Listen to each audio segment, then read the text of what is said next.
Right, so we starting with 10th June का जो current affairs था उससे स्टार्ट कर रहे हैं. सो पहला आर्टिकल देखते हैं. First article, tracking quantum phenomena in 2D graphene. तो आगे बढ़ने से पहले कोई बता सकता है ग्राफीन क्या होता है? What is graphene? कार्बन का टाइप है ना, ग्राफीन. हाँ, तो कार्बन का इसको बेसिकली बोलते हैं एलोट्रॉप. ठीक है, बना ये कार्बन से ही है लेकिन इसकी जो फिजिकल प्रॉपर्टी है वो डिफरेंट है. ठीक है, कार्बन के कुछ और एलोट्रॉप्स का नाम बता सकते हो क्या? Diamond, graphite. डायमंड, ग्रेफाइट हो गया. ठीक है, सब ये बना कार्बन से ही है लेकिन इनकी फिजिकल प्रॉपर्टी काफी डिफरेंट होती है. ठीक है, एक और होता है C60 बकमिंस्टर फलरेंस, तो ये वाला याद रख सकते हो. ठीक है, तो ये तीन टाइप के इसके अंदर वो होते हैं. ठीक है, एलोट्रॉप्स याद रख लेना. नेक्स्ट, आगे चलते हैं. तो ये ग्राफीन जो है ये एक 2 डायमेंशनल शीट रहता है. ठीक है, तो ये याद रख लेना. So for conventional electron, the current flows only in one direction, dictated by the magnetic field downstream. ठीक है. However, the physicists have detected counter-propagating channels in two-layered graphene, uh, which with certain neutral particles move in opposite direction. This is called as quantum Hall effect. ठीक है, तो एक तो ये याद रख लेना. ग्राफीन जो होता है वो एक शीट लाइक स्ट्रक्चर होता है जो कि हम कार्बन के थ्रू बनाते हैं. जनरली ल्यूब्रिकेंट और इन सब प्रॉपर्टीज के लिए हम लोग को इस्तेमाल करते हैं. ठीक है, सो ये याद रखना. और ग्राफीन जनरली मोनोलेयर होता है लेकिन हम उसको मल्टीपल लेयर्स एक साथ क्लब करके यूज कर सकते हैं इन अ हेक्सागोनल हनीकॉम्ब लैटिस. ठीक है, तो ऐसा कुछ इसका शेप रहेगा. ठीक है, हेक्सागोनल फिल्स रहेंगे इसके अंदर. ठीक है, और ऐसे ऐसे बहुत सारी मल्टीपल शीट्स हम बचा सकते हैं. तो ग्राफीन का एक सिंगल लेयर हम लोग बना सकते हैं. तो इस सेंस पे it is the thinnest known compound जिसकी हम थिकनेस एक एटम तक रख सकते हैं. ठीक है, सो थिन भी हो गया, लाइट भी हो गया एंड स्ट्रॉन्गेस्ट भी हो गया. अगर मल्टीपल इसकी शीट्स बना लें हम लोग तो it can become the most strongest material known to us. ठीक है, so graphite is almost 2000, graphene is 2000 times, 200 times stronger than steel, 1000 times lighter than paper and 98% transparent. ठीक है, सो बहुत सारी अच्छी केमिकल प्रॉपर्टीज है, मतलब काफी केमिकली स्टेबल होता है एंड हाई इलेक्ट्रिकल कंडक्टिविटी. तो इसीलिए ग्रेफाइट को ल्यूब्रिकेंट की तरह भी इस्तेमाल किया जाता है और साथ ही साथ इलेक्ट्रिकल कंडक्टिविटी के लिए उसे इस्तेमाल किया जाता है. तो बैटरीज वगैरह जो है उनमें हम लोग यूज देखते हैं. तो एक बार कोई ये इसके यूजेस रीड आउट कर सकता है क्या जो इन्फोग्राफिक में दिए गए ऑल दीज यूजेस? तो एनर्जी में solar cell, fuel cell batteries, super capacitors. फिर एनवायरनमेंट में एनवायरमेंटल ट्रीटमेंट एंड प्रोटेक्शन. फिर डिसैलिनेशन टेक्नोलॉजी में यूज करते हैं. Then in biomedical, diagnostic technology, drug delivery, therapy technology and scaffolds material. Then in sensor, biosensor and heat sink. इसमें sensor and biosensor and semiconductor, composite, flexible and transparent material, ink conductive and electronic devices. तो application based ना आजकल UPSC question पूछता है. ठीक है, सो ये सब चीजें थोड़ी एप्लीकेशन बेस्ड अपने को पता होना चाहिए कि ग्राफीन का इतनी कॉमन एप्लीकेशन होती है. ठीक है, डेली लाइफ में हम लोग कहीं ना कहीं किसी ऐसे इक्विपमेंट के साथ रूबरू होते हैं जहां पे हम इसका यूज देखते हैं. ठीक है, तो इस सेंस में ये बेसिक चीजें हमें पता होनी चाहिए.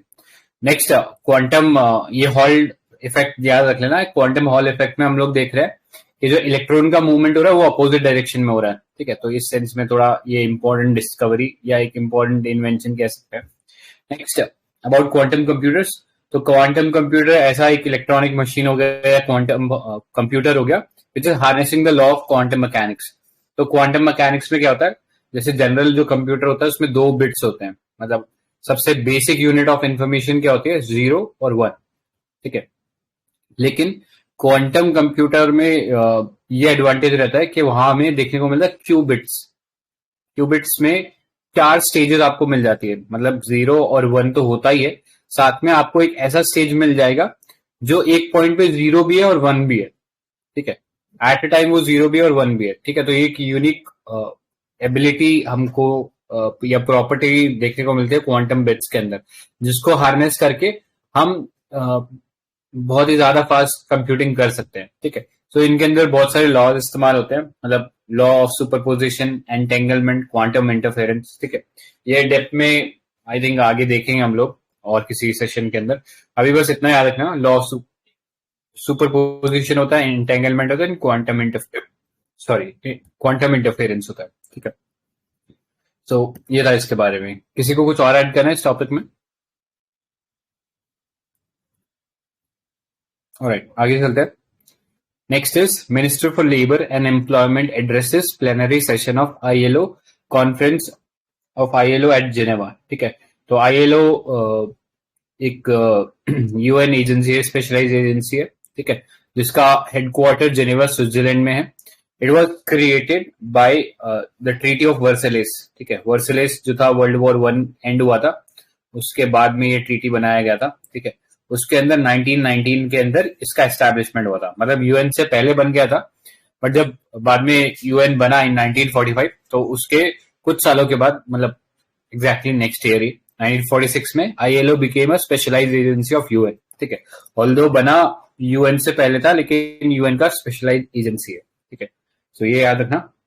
So अभी the minister highlighted the steps taken by the Indian government towards ensuring dignity and social security of informal sector workers. तो बहुत सारे स्टेप लिए थे गवर्नमेंट ने टू इंश्योर के जो इनफॉर्मल सेक्टर के वर्कर है उनको भी जो सोशल प्रोटेक्शन फॉर्मल वर्कर्स के हिसाब से मिलती है वैसा कुछ मिले। तो उसके लिए एक बहुत सारे वर्क थे, लेकिन उनमें से एक जैसे वर्क है ई श्रम पोर्टल, ठीक है। तो ई श्रम पोर्टल एक पता होना चाहिए हमें, इनफॉर्मल वर्कर्स को एक तरीके से क्लासिफाई करने के लिए हम लोगों ने ये ई श्रम पोर्टल बनाया, ठीक है। Further ILO has 8 foundational convention, ठीक है। मतलब कन्वेंशन तो बहुत सारे हैं, लेकिन जो फाउंडेशनल या मेन जो कन्वेंशन है वो केवल 8 है, ठीक है। And 4 governance priority convention for effective functioning of ILO standards, ठीक है। तो ये कन्वेंशन हमें पता होना चाहिए क्या क्या है, जैसा कि freedom of association and protection of right to organise convention 1948, तो इंडिया ने इसको रेटिफाई नहीं किया है। कन्वेंशन एक और है मिनिमम एज कन्वेंशन 1973 का, ठीक है। तो ये हम लोगों ने इम्प्लीमेंट कर रखा है। तो जैसा पता है कि चिल्ड्रंस के लिए एक वर्किंग एज लिखी हुई है, मतलब 14 ईयर से कम जो चिल्ड्रन है वो हमारे इनफैक्ट फंडामेंटल राइट्स में ये चीज मेंशन है, अगर 14 से कम है तो he should not be employed in any kind of working activity, ठीक है। उसके बाद एक्ट के थ्रू भी ये चीज गवर्नमेंट ने इम्प्लीमेंट करने की कोशिश की है। Next, right to organise and collective bargaining convention, तो ये नॉट रैटिफाइड है, ठीक है। सुनने में ये कहीं ना कहीं ट्रेड यूनियन जैसा लगेगा, तो वहां से आप थोड़ा सा याद रख सकते हो कि इंडिया में रैटिफाई नहीं कर रखा है ये convention. Next, force labour convention, तो ये फोर्स में कौन सा फंडामेंटल राइट है ये वाला फोर्स लेबर कन्वेंशन को इम्प्लीमेंट करने के लिए? 23। हाँ करेक्ट, हाँ करेक्ट है, आर्टिकल 23 इसके लिए। Next, abolition of force labour convention, तो ये दोनों ये आर्टिकल सारे फोर्स के अंदर है। Next, worst form of child labour convention, तो ये भी फोर्स में है। इक्वल रिन्यूमरेशन कन्वेंशन, ये भी फोर्स में है। हमें पता है एक हमारा पास equal remuneration for men and women act करके भी है, ठीक है। तो वो है चीज यहाँ पे लागू होती है, तो इसलिए इन फोर्स है। फिर discrimination employment and occupation convention 1958, ये फोर्स में है, ठीक है। तो ये 8 फाउंडेशनल एग्रीमेंट्स हैं, जिनमें से हमने 6 को साइन करा हुआ है, ठीक है। 6 को साइन करा हुआ है और 2 अनसाइंड है, ठीक है। 2 अनसाइंड हम लोगों ने देख लिए कौन कौन से थे। एक तो फ्रीडम ऑफ एसोसिएशन और right to organise and collective bargaining. तो अगर दोनों को हम रिलेट करना चाहें ना, तो कहीं ना कहीं ये वेगली ट्रेड यूनियन से रिलेट हो रहा है, ठीक है। ऑल्दो ट्रेड यूनियन के लिए हमने लॉ बना रखे हैं, हम लीगली रिकॉग्नाइज करते हैं ट्रेड यूनियंस को, बट ये कन्वेंशन हम लोगों ने नहीं रेटिफाई किया, ठीक है। तो ये चीज याद रख लेना। बाकी तो आई थिंक सिंपल है। अगर प्री के अंदर कभी सवाल आता है तो आप डायरेक्टली पढ़ के उसको ये आपको याद आ जाएगा कि हाँ ये तो बहुत बेसिक बेसिक चीजें हैं, और इनके रिलेटेड आपने एक्ट भी कभी ना कभी पढ़े होंगे, तो वहां से आप इजीली फिगर आउट कर सकते हो, ठीक। नेक्स्ट पे चलते हैं, गवर्नेंस प्रायोरिटी कन्वेंशन। तो इसमें भी हमने देखा 4 कन्वेंशन थे। तो पहला है लेबर इंस्पेक्शन कन्वेंशन 1947, ये फोर्स में है। एम्प्लॉयमेंट पॉलिसी कन्वेंशन, ये फोर्स में है। Then labour inspection in agriculture convention, तो ये रैटिफाइड नहीं है। फिर tripartite consultation international labour standard convention, ठीक है, तो ये भी रैटिफाइड नहीं है। ठीक है, तो ये जनरली हम लोग ज्यादा फोकस फाउंडेशनल कन्वेंशंस पे रखते हैं, इनका ये ज्यादा इंपॉर्टेंट है, इनके बारे में पता होना चाहिए। तो याद रखना, ILO जो एक ट्राइपार्टाइट एजेंसी है। ट्राइपार्टाइट का मतलब यहाँ पे 3 स्टेक होल्डर है। 3 स्टेक होल्डर कौन कौन से? एक तो हो गई आपकी गवर्नमेंट, ठीक है, एक प्राइवेट प्लेयर्स या प्राइवेट कंपनीज होगी, ठीक है, और दूसरा वर्कर्स हो गए। तो इस सेंस में इसको ट्राइपार्टाइट ऑर्गेनाइजेशन बोला जाता है। ठीक है, सो यही था इसके अंदर। किसी को कुछ और ऐड करना है क्या? ठीक है, आगे चलते हैं। तो अभी ये न्यूज काफी थी, सभी न्यूज़पेपर में आपने देखा ही होगा कि कैंसर को क्योर करने वाला एक थेरेपी आई है। तो science behind the cancer cure and therapies future in India. So the patient in US was completely cured of a particular type of rectal cancer called mismatch repair deficient cancer. Okay. So cancer कोई बता सकते what is cancer basically? क्या होता है cancer?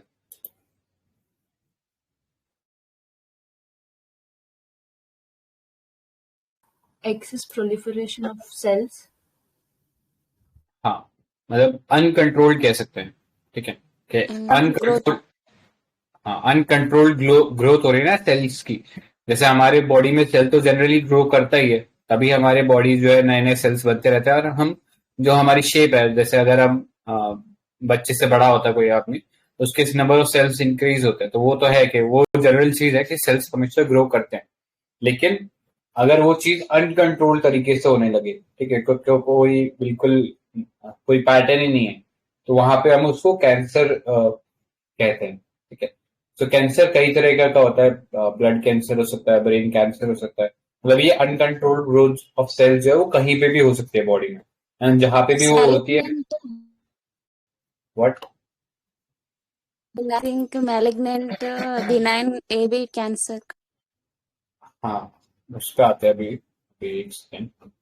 सो जहां पे भी ये कैंसर होता है वही चीज हम लोग उसी के नाम पे इस कैंसर को रेफर किया जाता है। ठीक है, तो एक डिफरेंस होता है, कैंसर एक चीज होती है और एक चीज ट्यूमर होता है। ठीक है, ट्यूमर भी सेम चीज ही होता है कि एक जगह अनकंट्रोल्ड ग्रोथ ऑफ सेल हो गई, जैसे हिंदी में इसको शायद गांठ बोलते हैं कि गांठ हो गई। ठीक है, so tumour is basically uncontrolled growth of cells but confined to a specific location. ठीक है, तो ट्यूमर में भी फर्दर 2 क्लासिफिकेशन हम लोग कर सकते हैं। एक होता है बेनाइन ट्यूमर, बेनाइन का इंग्लिश मीनिंग होता है कि इट इज गुड। ठीक है, और दूसरा मैलिग्नेंट। मैलिग्नेंट का मतलब हाँ, मैलिग्नेंट का मतलब होता है कि इट इज बैड। ठीक है, सो बेनाइन ट्यूमर वो वाला ट्यूमर होता है जो बॉडी के अंदर स्प्रेड नहीं कर रहा। ठीक है, जैसे हम बोलते हैं ब्रेन, किसी मूवी वगैरह में सुनते हो गए, हाँ इसको ब्रेन ट्यूमर हो गया, तो वो बेसिकली ट्यूमर ऐसा ट्यूमर है जो कि बॉडी के दूसरे पार्ट्स में नहीं फैलेगा। लेकिन if this tumour is spreading to other parts of body also, it is considered as malignant tumour. और जो मैलिग्नेंट ट्यूमर होता है उसी को कैंसर हम लोग बोलते हैं। ठीक है, सो आई होप डिफरेंस क्लियर हो गया होगा इन सब चीजों के बीच में। ठीक है, ट्यूमर क्या होता है, कैंसर क्या होता है। जब ट्यूमर फैलने लग जाता है तब हम उसको जनरली कैंसर बोलते हैं। सो ये कैंसर क्यों होता है, इसका बेसिकली कोई साइंटिफिक रीजन जो है वो थोड़ा सा बहुत सारे रिसर्च है। कई बोलते हैं जेनेटिक होता है, कई बोलते हैं कार्सिनोजेनिक सब्सटेंसेस होते हैं, उनके अगर आप कंज्यूम कर रहे हो या प्रेजेंस में रहते हो तो आपको कैंसर हो सकता है। ठीक है, so patients suffering from this condition lack the genes to correct typos in the DNAs that occur naturally while cells make copy. ठीक है, the trial used a monoclonal antibody called dostarilimab for the treatment of stage 2 or stage 3 rectal cancer. ठीक है, सो monoclonal पता ही होगा कि ना, एक certain disease के अगेंस्ट एंटीबॉडी जो डेवलप हुई है उसको हम लोगों ने क्लोन कर लिया, ठीक है, और उसका नाम ये डोस्टार लिमैब रखा है, ठीक है, और इसको हम लोगों ने यूज किया तो हमने देखा कि ये वर्क कर रहा था, ठीक है। तो जनरली क्या होता है, ये कैंसर शुरू कैसे होता है, जब सेल्स जो रेप्लिकेट करते हैं, ठीक है, जेनेटिक इन्फॉर्मेशन के हिसाब से सेल्स रेप्लिकेट करते हैं, लेकिन कभी कभी वो जेनेटिक जो सीक्वेंस है वो इनकरेक्ट हो सकता है, कोई गलती हो जाए उस जगह, तो वहां पे उसको फिर नेचुरल जो उसकी एक कैपेसिटी होती है उसको पता नहीं रहता और फिर वो मल्टीपल ग्रोथ करने लगता है, ठीक है। तो जनरली कैंसर उस तरीके से होता है। सो ये थेरेपी में क्या हो रहा है, the immunotherapy belongs to the category called PD-1 blockades, ठीक है। So PD-1 is a type of protein that regulates the function of immune system, ठीक है, including the suppression of T cell activity. The T cells are part of immune system and help protect the body from infection and cancer. The PD-1 blockade therapy looks to release the T cell from this suppression and allows T cell to destroy the cancerous cell. ठीक है, तो हम लोगों ने immunity पढ़ी थी, immunity में हमने दो टाइप के सेल पढ़े हैं, ठीक है, एक होता है बी सेल और एक होता है टी सेल, ठीक है। बी सेल्स क्या करते हैं, ये एक तरह के एंटीबॉडीज रिलीज करते हैं, जैसे कोई फॉरेन पैथोजन आता है उसको किल कर देते हैं। टी सेल दो काम करते हैं, वो असिस्ट करते हैं बी सेल्स को और साथ ही साथ मेमोरी भी रखते हैं, जैसे हमारे में कोई डिजीज आई तो उसको याद रखने का जो काम है वो टी सेल्स का होता है। टी सेल्स याद रखते हैं कि हाँ ये बीमारी आई थी और इसके खिलाफ ऐसा एंटीबॉडी बनाना है, ठीक है। तो जैसे अगर आप टाइफाइड हो जाता है, आपको एक बार टाइफाइड हो गया तो एंटीबॉडीज बनेंगी, दूसरी बार अगर वापस टाइफाइड होता तो जल्दी आप क्योर कर जाओगे, क्योंकि टी सेल्स के पास पहले मेमोरी है कि हाँ इस टाइप की एंटीबॉडीज रिलीज करने से बॉडी को आराम आएगा या इस पैथोजन को हम लोग मार पाएंगे, ठीक है। सो उस सेंस में ये जो टी सेल्स होते हैं वो यहाँ पे भी हम लोग यूज कर रहे हैं। जैसे क्या होता है कि जब कैंसरस ग्रोथ देखने को मिलती है सेल्स के अंदर, तो उनमें कुछ जो प्रोटीन फंक्शन है वो सप्रेस हो जाते हैं, ठीक है। सो ये PD-1 जो प्रोटीन है ये सप्रेस हो जाता है कैंसर सेल्स के अंदर, जिसकी वजह से जो बॉडी की एक नेचुरल एबिलिटी होती है अपने आप को ठीक करने की, ठीक है, जो कि टी सेल्स करते हैं, वो नहीं हो पाता। तो उसको वापस से वो जो टी सेल्स की एक्टिविटी है उसको प्रमोट करने के लिए ये वाला जो मेडिसिन बनाया था मोनोक्लोनल एंटीबॉडी, ये एक तरीके से हेल्प करा था उस सेपरेशन से, टी सेल्स का जो सेपरेशन था उसको हटा रहा था, जिसकी वजह से टी सेल्स बॉडी में आइडेंटिफाई कर लेते हैं और तुरंत उन कैंसर ग्रोथ जिस सेल्स के अंदर हो रहे हैं उनको खत्म कर देते हैं, ठीक है। सो इस थेरेपी के अंदर कोई सर्जरी रिक्वायर्ड नहीं होगी, वो सबसे एक अच्छा चीज है। जनरली क्या होता है, कई बार थेरेपीज कर देते हैं, जो भी कैंसरस पार्ट होता है बॉडी में से उसको निकाल दिया जाता है, लेकिन फिर भी वापस ग्रो कर जाता है। तो मल्टीपल थेरेपीज होती है। जैसे अगर हम बात करें कैंसर के लिए, एक थेरेपी कीमोथेरेपी में बोलते हैं, जहाँ पे हम केमिकल का इस्तेमाल करके जो कैंसर ग्रोथ है उसको खत्म करने की कोशिश करते हैं, या रेडियोथेरेपी हो गई, ठीक है, कि हमने रेडिएशन डाले वहां पे और उससे हम खत्म करने की कोशिश करें, जैसे एक्सरेज हो गई, या फिर अभी I think recently proton waves के लिए भी एक रेडियोथेरेपी आई थी, प्रोटोन वेव से वो हमला कर रहे थे कैंसर सेल्स के ऊपर, तो वो भी साइंस एंड टेक में न्यूज में था 1-2 साल पहले, ठीक है। सो कीमोथेरेपी, रेडियोथेरेपी ये जनरली यूज होती है, बट अब ये एक मेडिसिनल थेरेपी भी आ गई है। और हाँ, जनरली अगर कीमोथेरेपी रेडियोथेरेपी से काम नहीं बनता है कि वो कैंसर नहीं खत्म हो रहा, तो फिर सर्जरी करके उसको रिमूव किया जाता है वहां से, ठीक है। जनरली जैसे वुमेन के केस में क्या होता है कि women are more prevalent to breast cancer, उसका जो चांसेस है काफी हाई होता है वुमेन में, तो जनरली उसमें क्या करते हैं, सर्जरी करके वो ब्रेस्ट का जो भी ब्रेस्ट होता है उसको निकाल देते हैं, ठीक है। सो वो एक तरीका हो गया जहाँ पे सर्जरी इस्तेमाल होती है, लेकिन सर्जरी से कोई शॉर्ट वो नहीं था कि हाँ ये सिक्योर ही हो गया, बट अभी एक नया ब्रेक थ्रू मिला जिसके थ्रू एक मेडिसिन के थ्रू हम लोग ये चीज कर पा रहे हैं, ठीक है। सो इतना ही था इसके अंदर। किसी को कुछ और ऐड करना है कि इस आर्टिकल में?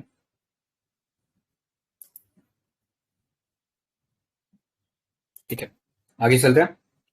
सो PM inaugurates biotech startup expo 2022, ठीक है। तो इंडिया का जो बायोटेक सेक्टर है, मतलब अगर स्टार्टअप के टर्म्स में देखें तो सबसे ज्यादा फ्लरिशिंग सेक्टर है वो बायोटेक में है। स्टार्टअप मतलब बहुत अच्छा कर रहे हैं हमारे स्टार्टअप उसके अंदर as compare to IT and other companies, ठीक है। सो इसी सेंस में बायोटेक सेक्टर को और बढ़ावा देने के लिए ये एक्सपो लॉन्च किया गया था. So it marks the 10 years of setting up of BRAC. BRAC क्या है? It's biotechnology industry research assistance council. ठीक है, तो नाम से पता लग रहा है जो इस एरिया के अंदर जहां पे भी रिसर्च हो रहा है उसको असिस्ट करने का काम करती है काउंसिल, और ये डिपार्टमेंट ऑफ बायोटेक के अंडर है. ठीक है, तो ये जो एक्सपो है this was jointly organised by DBT, department of biotech, and BRAC. BRAC एक नॉन प्रॉफिट एंटरप्राइज है अंडर DBT, और इसका काम है कि हमारा जो बायोटेक सेक्टर है उसको $100 billion का बनाना. ठीक है, so in India the bioeconomy has grown 8 times in the last 8 years from 10 billion to 80 billion. ठीक है, तो अभी भी वो जो टारगेट है वो 20 बिलियन से शॉर्ट रह रहा है, बट वो सून रीच कर जाएंगे 8 साल के अंदर. 8 times growth is quite good. ठीक है, so factor supporting biotech growth in India. ठीक है, क्योंकि इतने सारे स्टार्टअप इस सेक्टर में, तो कुछ तो रीजन होगा. तो पहला, successful track record of India biotech sector. Next, diverse population and diverse climatic zones. फिर टैलेंटेड ह्यूमन कैपिटल पूल. फिर government efforts for ease of doing business in this sector and continuously rising demand for bio products. ठीक है, so India को एक major power बनाना है biotech sector के अंदर, and उस स्टेप में ये एक अच्छा डायरेक्शन है. ठीक है, सो बायोटेक आई थिंक यूपीएससी का बहुत फेवरेट टॉपिक ही रहा है, तो सबने पढ़ ही रखा होगा. So biotechnology is nothing but a branch of applied science where biological system, including living organism or their parts, are used to create some kind of product or services. ठीक है, तो यही बायोटेक सेक्टर होता है. Biotechnology को आप 4 broad classification कर सकते हो, तो ये अपने को पता होना चाहिए कि क्या क्या होता है. तो पहला रेड बायोटेक्नोलॉजी है. So it deals with pharmaceutical and medical application. फिर ग्रीन बायोटेक्नोलॉजी, तो ये नाम से पता लग रहा है एग्रीकल्चर से कुछ रिलेटेड होगा. नेक्स्ट, व्हाइट बायोटेक्नोलॉजी, तो ये इंडस्ट्रियल एप्लीकेशन से रिलेटेड है. ठीक है, जैसे इंडस्ट्रियल यूज के लिए आपको कोई इक्विपमेंट बनाना है और उसमें शायद आपको ऐसा कोई मटेरियल चाहिए होगा जो कि आप किसी ऑर्गेनिक सब्सटेंस से ड्रॉ करोगे या ऑर्गेनिज्म से ड्रॉ करोगे, तो वहाँ व्हाइट टेक्नोलॉजी का इस्तेमाल होता है. और ब्लू टेक्नोलॉजी, अगेन नाम से पता लग जाएगा, ब्लू मतलब वाटर से कुछ लेना देना हो, तो ये मरीन एप्लीकेशंस के लिए है. So this initiative to promote biotechnology, 100% FDI है automatic routes के through for greenfield pharmaceutical and manufacturing medical device. Then Atal Jai Anusandhan Biotech Mission by DBT and setup of 9 DBT supported biotech park for necessary infrastructures. So ये था इस पूरे article के अंदर info. किसी को कुछ और ऐड करना है क्या? ठीक है, आगे चलते हैं. सो ये एक न्यूज है, ये यूएस से आया. सो इसमें ये बोला गया है, India patent protection, India among the most challenging economy, says United state trade representative. ठीक है, सो इंडिया और यूएस का जो इकोनॉमिक रिलेशन है उसके ऊपर थोड़ा सा ये बैड इम्पैक्ट करता है. ठीक है, सो यूएसटीआर, यूएस का जो ट्रेड रिप्रेजेंटेटिव है, in its special report 301 report retained India on it's priority watch list. ठीक है, तो ये प्रायोरिटी वॉच लिस्ट का मतलब अच्छी बात नहीं है, ये खराब बात है इन द सेंस कि वो हमारे पे मॉनिटरिंग बढ़ा रहे हैं. ठीक है, along with 6 other country, Argentina, China, Indonesia, Russia and Venezuela. ठीक है, तो इन कंट्रीज के साथ इंडिया को भी रखा गया है. एंड इनका ये कहना है कि इंडिया का जो आईपी प्रोटेक्शन है, इंटेलेक्चुअल प्रॉपर्टी प्रोटेक्शन जो रिजीम है, वो उतना स्ट्रांग नहीं है. यहाँ पे इजीली आईपी प्रोटेक्शन का वायलेशन होता है. ठीक है, जिसके चलते इकोनॉमिक लॉस झेलना पड़ता है यूएस बेस्ड कंपनीज को. ठीक है, तो इसलिए वॉच लिस्ट में रखा गया है. ये एक मेजर पॉइंट जो है वो सेक्शन 3D से है of the Indian patent act of 1970. तो ये सेक्शन 3D क्या बोलता है basically. So section 3 deals with what does not qualify as invention under the act. So section 3D prevents what is known as evergreening of patents. ठीक है, तो ये I think सबको ही पता होगा एवरग्रीनिंग का क्या मतलब होता है, कि पहले आपको किसी प्रोडक्ट के लिए पेटेंट ग्रांट कर दिया गया था पहले. ठीक है, बाद में आप क्या करते हो, उसमें 2-3 चीजें ट्वीक कर देते हो, मतलब ऐसा कोई रेडिकल चेंज नहीं लाते हो, बट हाँ 1-2 चीजें आप चेंज कर देते हो और फिर बोलते हो कि हाँ हमें अब नया पेटेंट राइट दो, तो वो इंडिया में अलाउड नहीं है. इसको बोलते हैं एवरग्रीनिंग ऑफ पेटेंट्स. ठीक है, सो ये चीज इंडिया के अंदर अलाउड नहीं है. तो इसी को लेके एक कंटेंशन चल रहा है यूएस और इंडिया के बीच में. सो इंडिया के अंदर आई थिंक ये एक्ट से ही हम लोग रेगुलेट कर रहे थे पूरा पेटेंट वाला जो चीज है उसको, ठीक है. So under the act the patents are granted if the invention fulfils following criteria. पहला, इट शुड बी नोवल, मतलब कुछ अच्छा काम होना चाहिए, ऐसा नहीं कि कुछ खराब काम कर रहे हो आप और फिर उसके लिए आप आईपीआर लेने आ रहे हो, तो वो चीज नहीं होगा. It should have inventive steps और it must not be obvious, ठीक है, कि एकदम ऐसा नहीं हो कि आपने बस जो ऐसा कोई जग जाहिर बात थी उसको यूज करके कुछ आपने ऐसा बना दिया, तो उसके लिए भी मैंने नहीं मिलेगा. Next, it should be capable of industrial application. Further, it should not attract the provision section 3 and 4 of Indian patent act 1970. तो सेक्शन 3 जो है वो एवरग्रीनिंग के बारे में, अगर आप ऐसा कुछ कर रहे हो तो आपको पेटेंट नहीं मिलेगा. So India is a signatory to IPR related convention including TRIPS, Berne, which govern the copyright, Budapest Treaty, Paris Convention for Protection of Industrial Property and Patent Cooperation Treaty. So यही था इसके बारे में याद रखने लायक. तो याद रखना ये यूएस में ट्रेड रिप्रेजेंटेटिव करके एक बॉडी है, ठीक है. तो हम इसको स्टेट ही कंसीडर कर सकते हैं कि यूएस के स्टेट के थ्रू ही निकला ये, क्योंकि वो आई थिंक गवर्नमेंट फॉर्म्ड ये बॉडी है, ठीक है. सो इतना ही था इसके अंदर. आगे चलते हैं. इसमें एक एडिशन है संजय, ये लास्ट ईयर करेंसी मैनिपुलेटर का टैग भी दिया था इंडिया को यूएस ट्रेजरी डिपार्टमेंट ने. तो ये थोड़ा इकोनॉमिक सैंक्शंस काफी बढ़ा है US specifically after this Covid fiasco.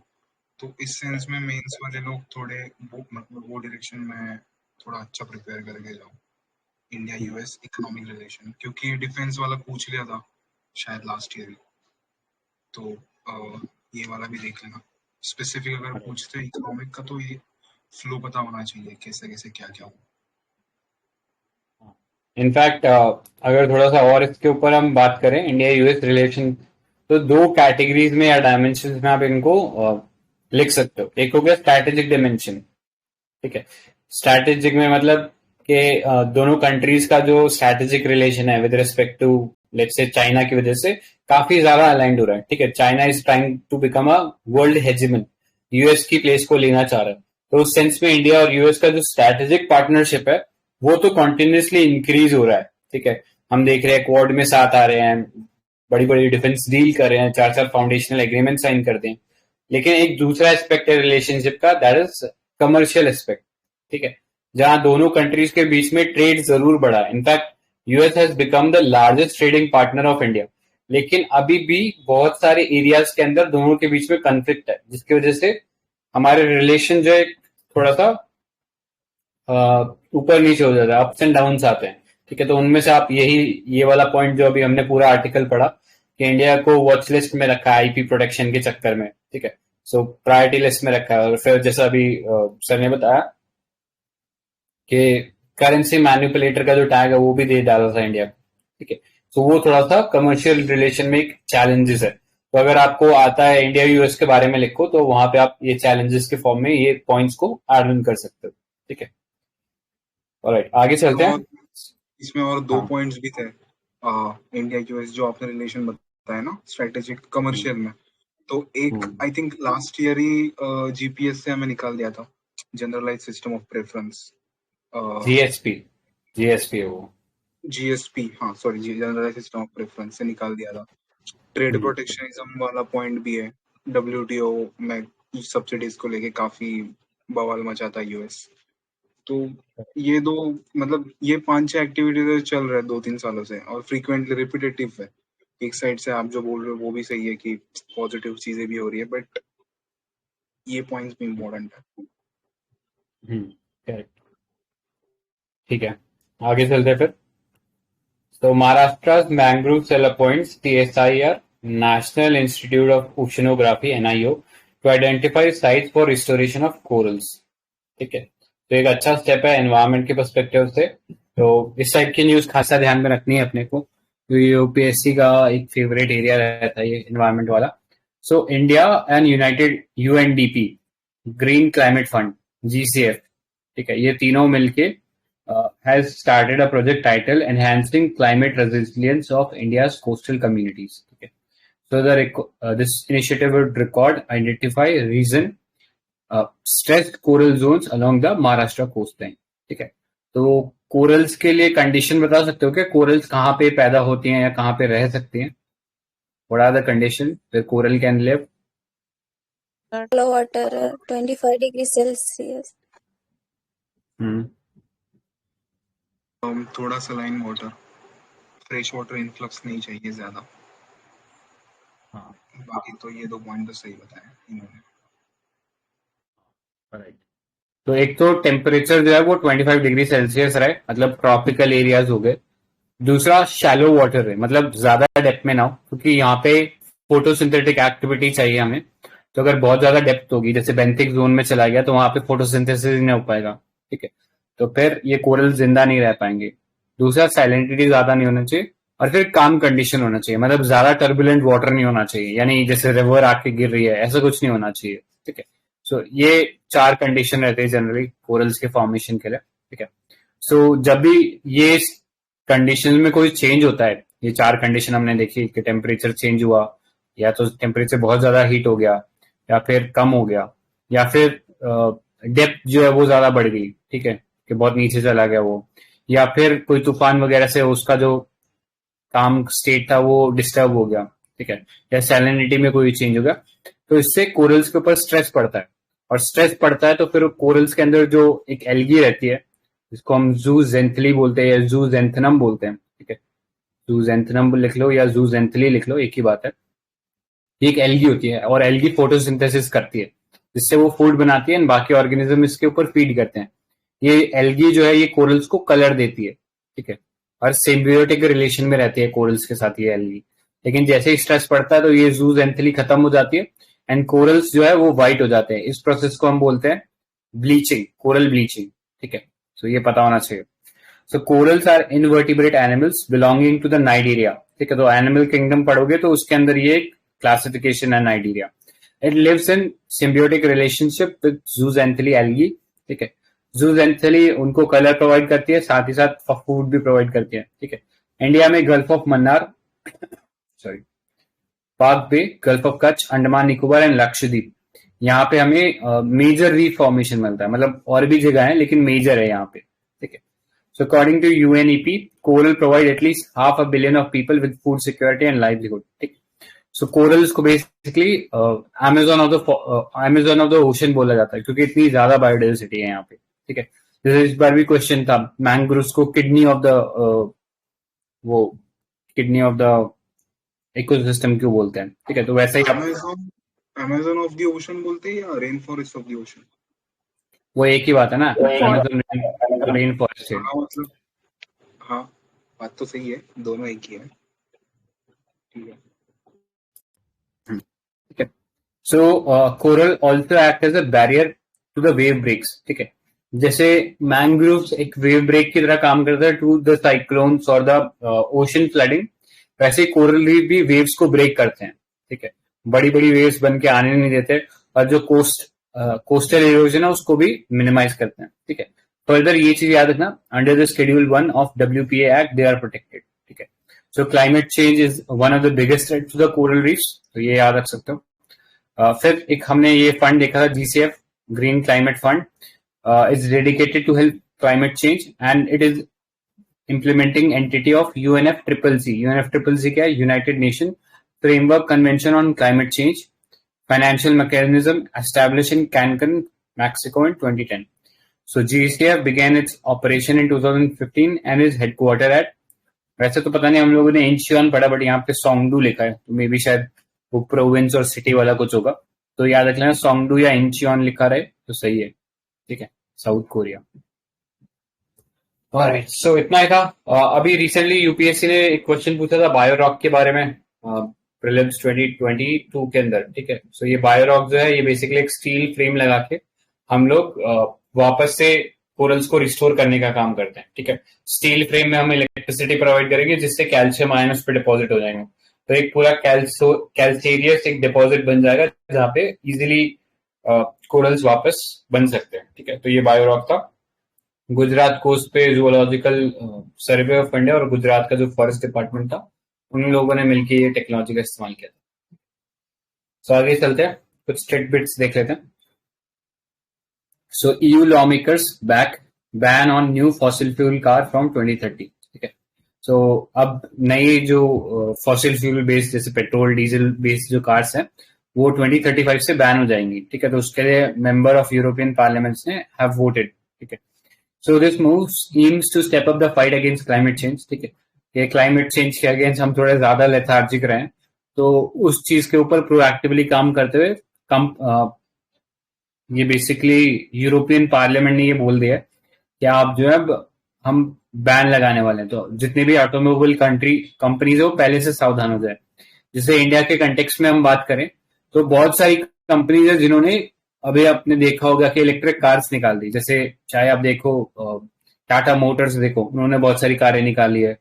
फिर Hyundai देखो, उसने भी इलेक्ट्रिक कार निकाली. लेकिन एक कंपनी है जो अभी भी एडमेंट है, मतलब वो मानने को तैयार नहीं है, उसको लग रहा है कि इलेक्ट्रिक कार एक फेड है, वो मारुति है. ठीक है. मारुति ने अभी तक कोई इस डायरेक्शन में मूवमेंट नहीं किया. तो आई थिंक प्रॉब्ली ये एक नोकिया वाला मूवमेंट है मारुति के लिए, कि अभी भी उसको समझ नहीं आ रहा है कि वर्ल्ड कहाँ जा रहा है. ठीक है.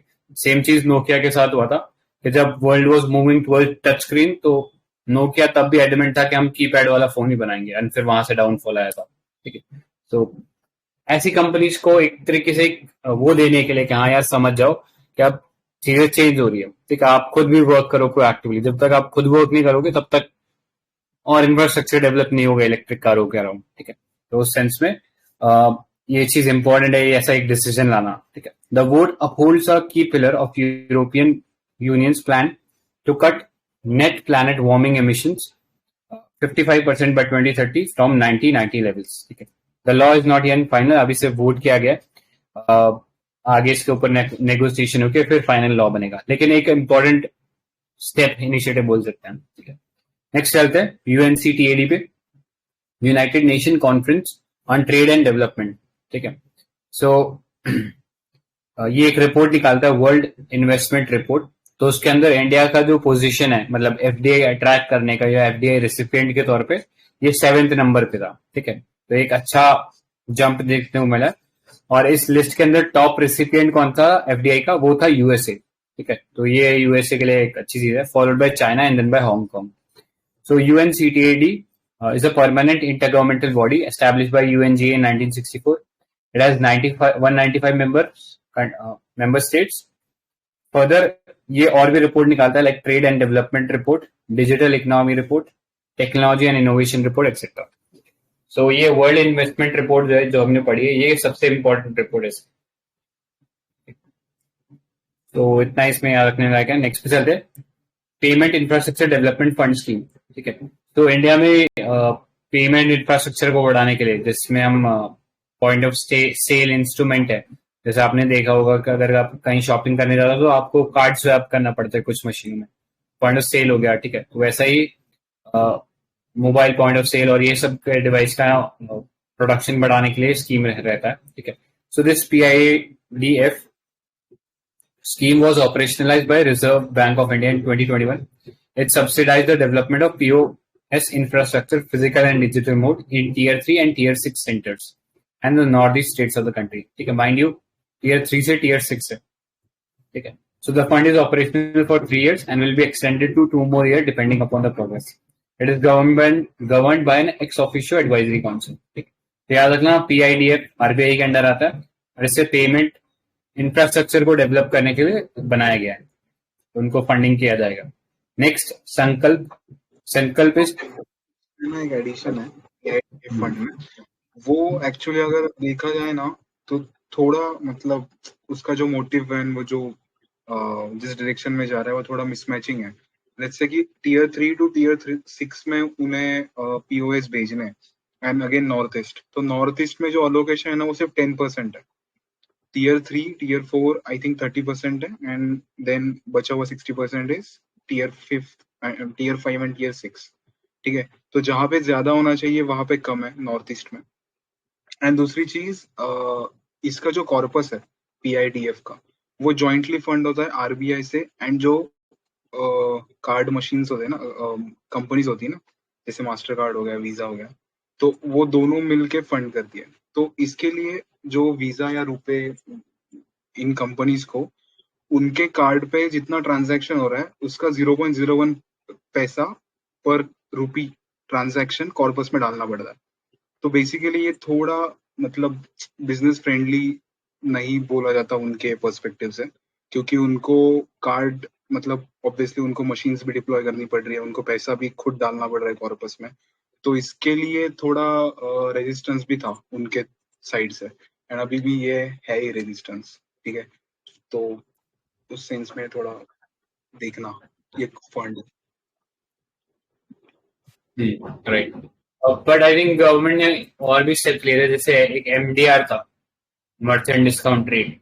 तो पहले अगर कोई मर्चेंट POS मशीन को यूज करता था तो उससे उसका एक ट्रांजैक्शन दिया जाता था कि सपोज आपको सर्टेन अमाउंट पैसा, क्योंकि कस्टमर ने आपका ये मशीन यूज किया तो आपको कुछ पैसा देना पड़ता था, वो कस्टमर से ले लेते थे।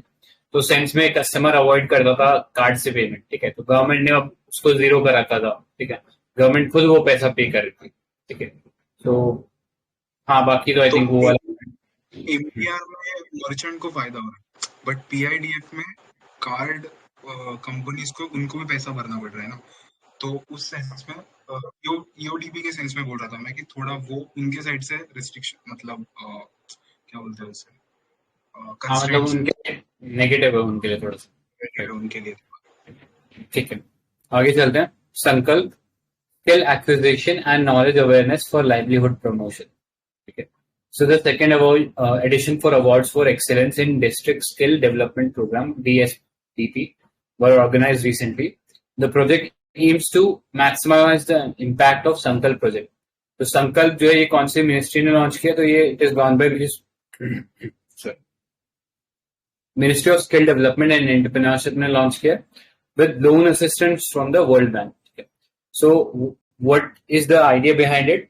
So the aim is to improve short-term skill training qualitatively and quantitatively through strengthening institution and bringing in better market connectivity and inclusion of marginalized section of the society. ठीक है, so ये देख लेना कि ये इफेक्ट था इसका। Next आगे चलते हैं, नेशनल ओपन एक्सेस रजिस्ट्री। तो कल ही हमने देखा था ये ओपन एक्सेस जो है, ये छोटे छोटे जो इलेक्ट्रिसिटी जिनको चाहिए, ठीक है, सपोज इलेक्ट्रिसिटी कंज्यूमर है, छोटे इन द सेंस के वो कोई इंडस्ट्रियल यूनिट है जिसकी डिमांड नॉर्मल हाउस होल्ड से काफी ज्यादा है, लेकिन अभी उतने लेवल की नहीं है जितनी बड़ी बड़ी इंडस्ट्रीज होती है। ठीक है, तो ऐसे लोग भी इलेक्ट्रिसिटी प्रोक्योर कर सकते हैं ओपन एक्सेस मार्केट के थ्रू। तो ये नेशनल ओपन एक्सेस रजिस्ट्री है, it's a centralised online platform to maintain short term open access to interstate transmission in the India. ठीक है, इंटरस्टेट इलेक्ट्रिसिटी ट्रांसमिट करनी हो तो उसके लिए एक रजिस्ट्री के तरह काम करेगा। National load dispense centre is the nodal agency for the implementation and operation of national open access registry. ठीक है, तो लोड डिस्पैच क्या होता है? जैसे आप बोलते हैं ना इलेक्ट्रिसिटी की डिमांड है, तो इलेक्ट्रिसिटी या उस सेंस में उसके लिए शब्द जो उस डिमांड के हम लोड इस्तेमाल करते हैं। ठीक है, हम बोल देते हैं कि हाँ दिल्ली का जो इलेक्ट्रिसिटी लोड है वो 6000 मेगावाट है, जैसे अभी गर्मियों में इतना हो गया था यहाँ पे। ठीक है, तो इस तरह लोड जो है डिस्पैच होना चाहिए दिल्ली की तरफ, अदरवाइज पावर कट करना पड़ेगा दिल्ली में। अगर कम रहता है तो फिर पावर कट करना पड़ता है। ठीक है, जहाँ पे भी इलेक्ट्रिसिटी कट हो रहा है इसका मतलब प्रॉपर लोड डिस्पैच नहीं हो रहा है वहां। आगे चलते हैं, green greater one horn rhino. ठीक है, इंडिया के अंदर 70% पॉपुलेशन है वर्ल्ड के राइनोस की, और मैक्सिमम डेंसिटी काजीरंगा का जो नेशनल पार्क है असम के अंदर वहां है। The reintroduction of one horn rhino in Manas national park of Assam has indicated higher life expectancy of them. The rhino introduction program was started in 2006 under Indian Rhino Vision 2020. ठीक है, in the Kaziranga National Park and Pobitora Wildlife Sanctuary. तो कहाँ पे है Pobitora Wildlife Sanctuary? In which state it is? West Bengal. Right. तो याद रखना, तो वेस्ट बंगाल में Pobitora. So IUCN status क्या है वन हॉर्न राइनो का? वल्नरेबल। करेक्ट है, तो वल्नरेबल याद रखना, IUCN स्टेटस इज राइनो का। आगे चलते हैं। तो साइज के अपेंडिक्स 1 में है और WPA शेड्यूल जो है उसके भी 1 में है, ठीक है। तो टाइगर के बराबर प्रोटेक्शन मिलता है इसको।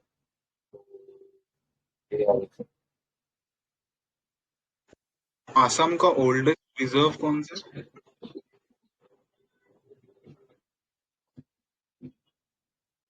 आई थिंक एक करेक्शन शायद पहले कर लेना, ये पोबितोरा जो है ना वो भी असम के अंदर ही है। सॉरी, हाँ, असम में ही है। हाँ हाँ, हिसाब से आप बता दो क्या कहते हैं। नहीं, मैं बस ये पूछ रहा था कि रिजर्व कौन सा है? कौन सा है? ओरंग। जनरली हमें मानस एंड ये काजीरंगा ओरंग। ओरंग में पहले राजीव गांधी का भी नाम था, अभी रिसेंटली हटाया भी था, वो वही याद वही रख लेना। उस सेंस में इम्पोर्टेंट भी है इस बार, मतलब next year films. Right, next चलते हैं offshore wind energy in India, ठीक है। Union minister for power and new and renewable energy has said that India plans to have a capacity of 30,000 megawatt of offshore wind power.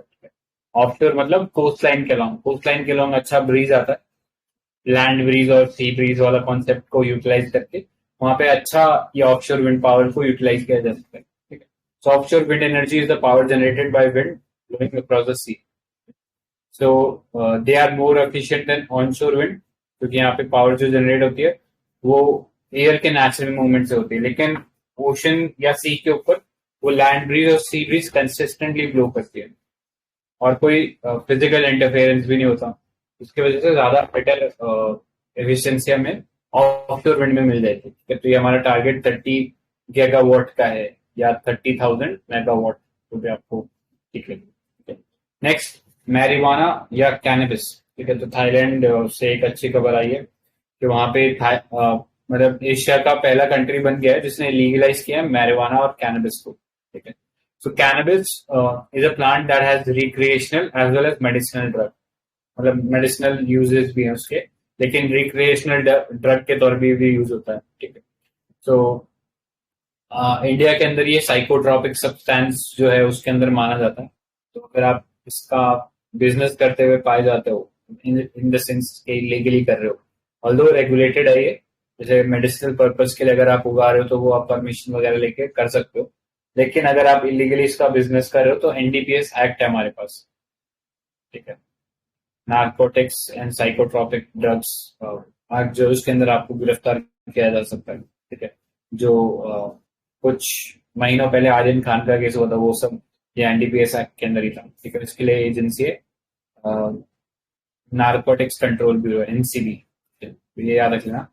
तो इसको allow कर दिया है Thailand ने, लेकिन हाँ उसका जो ओपन एरिया में जो स्मोकिंग है वो अलाउड नहीं है थाईलैंड में। बाकी उसको अगर आप उसका कोई प्रोडक्ट बना रहे हो तो वो अलाउड है, ठीक है, लेकिन ओपन में स्मोकिंग अलाउड नहीं है। बस इतना सा उन्होंने एक कैविएट लगाया, बाकी पूरी तरीके से मैरिवाना लीगल हो गया। In India cannabis derived drugs are unavailable, illegal and can not be prescribed by doctors. So ये याद रख लेना। नेक्स्ट चलते राष्ट्रीय पुरस्कार पोर्टल। तो a common राष्ट्रीय पुरस्कार portal was launched under the Ministry of Home Affairs to bring together all awards of various ministry departments and agencies। जो जितने भी गवर्नमेंट डिपार्टमेंट्स है या एजेंसीज है या कोई और कोई यूनिट है उनकी जो अवार्ड्स देते हैं वो सब एक प्लेटफॉर्म पे आ जाएगा, इसके थ्रू सभी अवार्ड्स को ट्रैक किया जा सकता है, ठीक है। और एक ही प्लेटफॉर्म से सभी के लिए नॉमिनेशन भी फिल किया जा सकता है, ठीक है। चाहे फिर वो पद्मा अवार्ड हो या Sardar Patel national unity award हो, ये सब एक ही पोर्टल के थ्रू हो जाएगा, राष्ट्रीय पुरस्कार पोर्टल, और रहेगा किसके अंदर? MHA के अंदर। नेक्स्ट चलते हैं प्लेसेस एंड न्यूज। तो तस्मानिया न्यूज में था, ठीक है। ये मैप में अगर आप देखोगे तो फाइंड के तस्मानिया यहाँ पड़ रहा है साउदर्न अमेरिका में, ठीक है। यहाँ पे ये तस्मानिया एक छोटा सा आइलैंड है, होबार्ट इसका कैपिटल है, ठीक है। तो यहाँ पे पड़ता है तस्मानिया। तो Tasmania is the first region to become carbon negative. वैसे कंट्री की बात करें तो पहला कंट्री तो हम भूटान को कंसीडर करते हैं कार्बन नेगेटिव, मतलब वो जितना कार्बन छोड़ रहा है उससे ज्यादा वो कार्बन सिक्वेस्टर कर रहा है, ठीक है। तो तब हम बोलते हैं कार्बन नेगेटिव है। So it was formally known as Van Diemen's island, is an island state of Australia lies 150 kilometers south of Victoria, from which it is separated by shallow Bass Strait. ठीक है, तो याद रखना Bass Strait separate करते हैं Tasmania को from Australia. Constitute southern extension of Great Dividing Range, widely known for having the cleanest air in the world. ठीक है, एकदम सदर्न साइड में वैसे भी पॉल्यूशन कम है, तो उस सेंस में यू विल फाइंड के सबसे क्लीनेस्ट एयर यहाँ पे मिलती है. फिर दो मेजर रिवर सिस्टम है, Derwent in the south east and south Essex in the north east, तो इतना काम का नहीं है. माउंट डोसा वगैरह वो भी काम का नहीं.